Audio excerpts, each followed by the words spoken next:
Are you wearing a badge of honor that's destroying your restaurant? Owners who are doing 50, 60, 70 hours a week, sacrificing their health, sacrificing their body just to keep their business going, it doesn't have to be like that. Unfortunately, it's not leadership, it's addiction to the feeling of being needed inside of the restaurant. As human beings, we get addicted to the feelings that we feel, whether or not they're good feelings or bad feelings. So what happens is restaurant owner starts a restaurant and then all of a sudden ends up having to work a massive week on the floor. And in that week, we get a whole heap of dopamine hits around, well, we've achieved all these things and we get this feeling. And then next week, because of circumstance, we brought back there again. We create chemicals in our brain that gives us a feeling that when we do all these hours, we feel a certain way. And subconsciously, we become addicted to working all of these hours inside of our business and we feel like we can't stop. But the truth is you can stop. It's just our minds tricking us into finding all the reasons why we can't to make sure that we continue to do what we do. So if you're working inside of our restaurant consistently time and time again,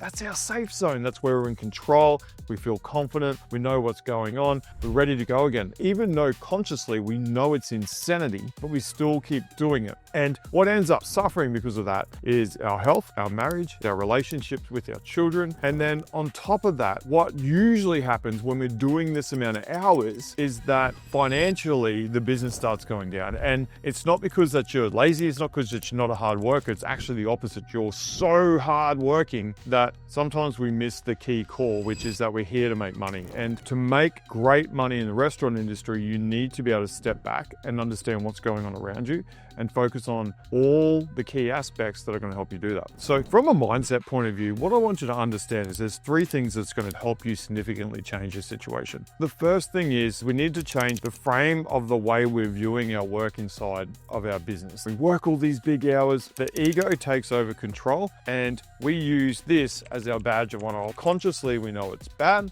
Subconsciously, we're trying to justify it ourselves because we're trying to keep us safe. So we want to change our frame, get away from framing it as working all these hours is a good thing to going, you know what, we're going to start effectively trying to reduce it. The first way we do that is we need to talk about leadership. There's two aspects of that. Leadership of yourself, okay? You need to lead yourself into the fact that you're not going to do this anymore. You're going to start looking and finding solutions. And the second thing is we're going to start leading our team. If you look at all the great leaders in the world, they're not down in the trenches. They don't have the story of like, my team's going to think I'm lazy if I'm not in there working hard with them. We want our team to respect our leadership and be inspired to work for us because of what we're creating and the way we're showing up. Then all we can start doing is we can start effectively delegating aspects of the things that we're spending this time on.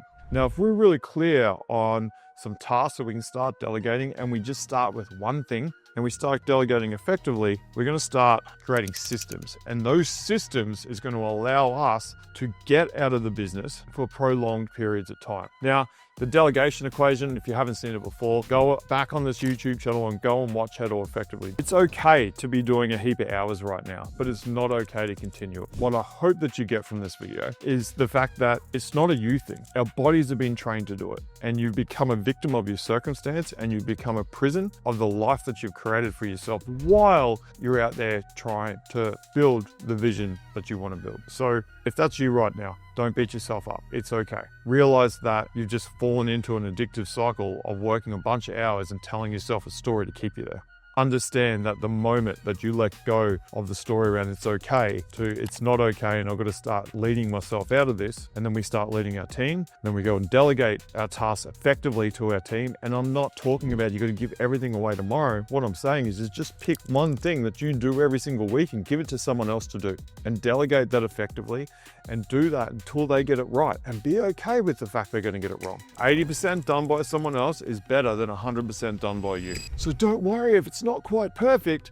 Just be high-fiving them that you're not the one to do it. So if you're telling yourself, oh, well, that's all good for you to say, but every time I'm not there, they're calling me and I'm the glue that holds this place together. Again, that's not something to be proud of, and that's a story that we've created because consciously we know it's not right, but subconsciously we need to justify it. You can't expect to get better at delegation. First go. It's a skill that you have to learn. And we've got a bunch of trainings on that. And if that's what you're struggling with, just drop a comment below and we can link you through to that. So once we get great at delegating, we'll delegate more and more and more and more. And then as you as an owner, you can start working on the things that are going to help you produce more income for your business and help you save money so you can make more profit. Don't get stuck in the story that it's a badge of honor to be working big hours inside your restaurant, because I promise you can fix this tomorrow. As simple as just making the decision to start. See you on the next episode.